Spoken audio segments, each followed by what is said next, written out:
Ja, det har vært spennende, vil jeg si.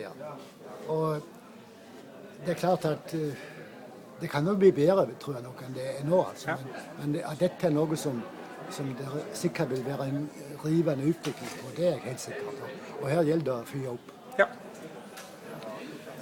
Jeg synes også at det har vært spennende, og jeg har ikke sett dette her i funksjon tidligere. Nei.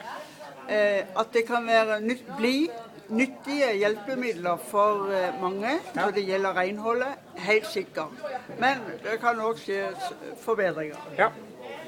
Jo, det var greit å sitte og fyre med og få sett, og stort sett så er inntrykket ganske godt. Ja. Men selvsagt kan det jo være noe som blir nevnt der, som kanskje var. Men det kan ha litt å si med det som er strødd ut på gulvet som de skulle feie opp på.